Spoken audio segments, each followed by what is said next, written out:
चाहता हूँ मेरा जीवन सच्चाई और धर्म में ही व्यतीत हो। सुदर्शन, तुम अवश्य ही सच्चाई और धर्म का पालन करने की योग्यता रखते हो। जी गुरुजी। गुरुजी आशीर्वाद देकर विदा लेते हैं। एक दिन इंद्रदेव राजा सुदर्शन के पास आते हैं। सुदर्शन, अगर तुमने अपने पुत्र का बलिदान नहीं दिया तो मैं तुम्हें स्वर्ग से बाहर कर दूंगा। प्रभु, मैं अपने वचन का पालन करूंगा, चाहे जो भी हो जाए। ये सब देख राजा सुदर्शन ने अपने पुत्र को बलिदान के लिए तैयार किया। पुत्र, ये तुम्हारा और हम सब के लिए है। जी पिताश्री, मैं आपकी आज्ञा का पालन करने के लिए तैयार हूँ। यह सब देख गुरु विश्वामित्र अपनी शिक्षा के ऊपर गर्व महसूस करते हैं कि उनकी दी गई शिक्षा व्यर्थ नहीं गई। सुदर्शन, तुमने अपने वचनों को सच्चाई से पूरा किया है। यह सब देख इंद्रदेव ने राजा सुदर्शन के पुत्र को पुनः जीवित किया।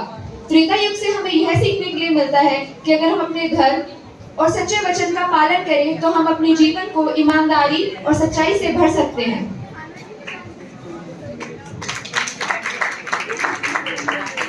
द्वापर युग में उज्जैन ज्ञान विज्ञान और संस्कृति का एक महत्वपूर्ण केंद्र बन गया था। यहीं पर स्थित गुरु संदीपनी के आश्रम में भगवान श्री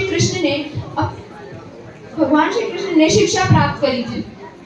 शास्त्रों के अनुसार उन्होंने महज 64 दिनों में संपूर्ण शास्त्रों का ज्ञान प्राप्त कर लिया था। उन्होंने 18 दिनों में 18 पुराण, 4 दिनों में 4 वेद, 6 दिनों में 6 कलाएं का संपूर्ण ज्ञान प्राप्त कर लिया था।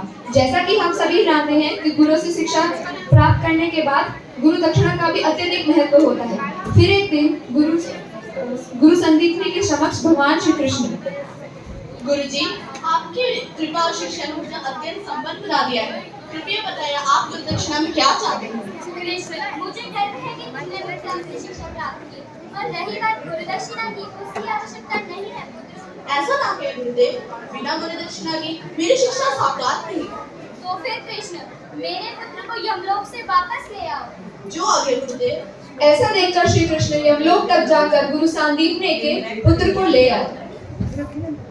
गुरुजी, देखिए गुरुजी, मैं आपके पुत्र को यमलोक से लेकर आया हूँ। प्रणाम पिताश्री। आयुष्मान धन्य हो कृष्णा, धन्य हो। ये सब आपके आशीर्वाद के प्रताप से ही हो पाया गुरुजी। तुम्हारे जैसा शिष्य हर गुरु को मिले कृष्णा, और आज मुझे गर्व है कि तुम मेरे शिष्य हो। कोटि कोटि नमन गुरुदेव। द्वापर युग से हमें यह सीखने के लिए मिलता है कि अगर हम अपने कार्यों और कर्तव्यों का सही से इस्तेमाल करें तो समृद्धि बनी रहेगी और समाज में संतुलन बना रहेगा। धन्यवाद। और फिर आरंभ हुआ कलयुग।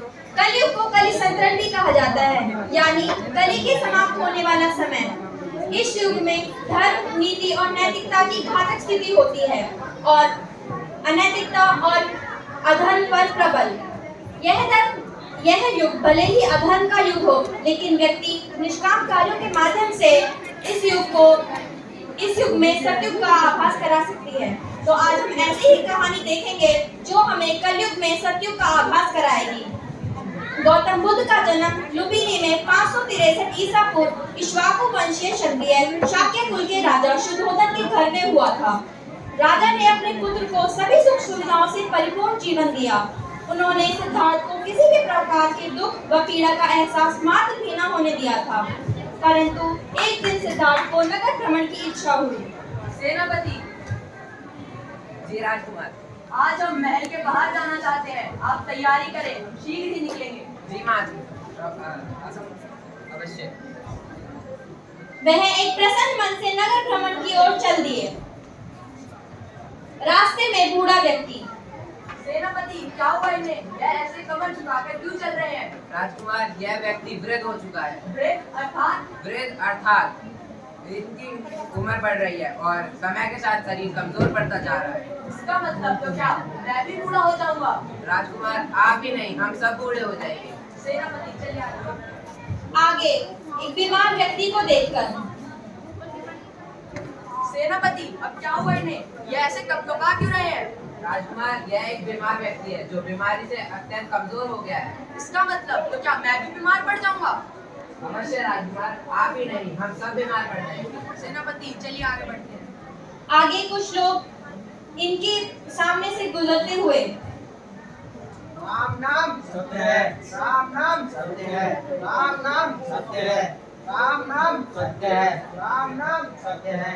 सेनापति, ये कौन लोग थे जो इस प्रकार बोलते हुए किसे लिए जा रहे थे? राजकुमार, यह सभी लोग एक मृत शरीर को लिए जा रहे थे। मृत अर्थात इस पृथ्वी पर जिसने भी जन्म लिया है उसकी मृत्यु होगी, यह निश्चित है। इसका मतलब तो क्या मेरी भी मृत्यु होगी? राजकुमार, आपकी ही नहीं, हम सब की मृत्यु होगी, क्योंकि मृत्यु से किसी इंसान का कदाचित बच पाना असंभव है। और उस दिन की निरंतर घटनाओं के बाद सिद्धार्थ ने यह निश्चय किया कि वह सब कुछ त्याग कर सत्य की खोज करेंगे। सत्य की खोज कर वे गौतम बुद्ध के नाम से जाने गए और एक प्रेरणादायक संस्थापक बने। उनका मार्गदर्शन आज भी लोगों का मार्गदर्शन कर रहा है।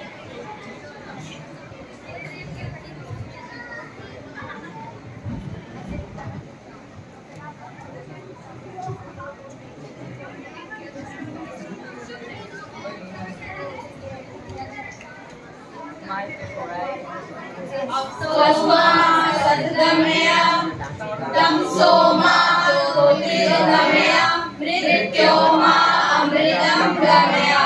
धन्यवाद।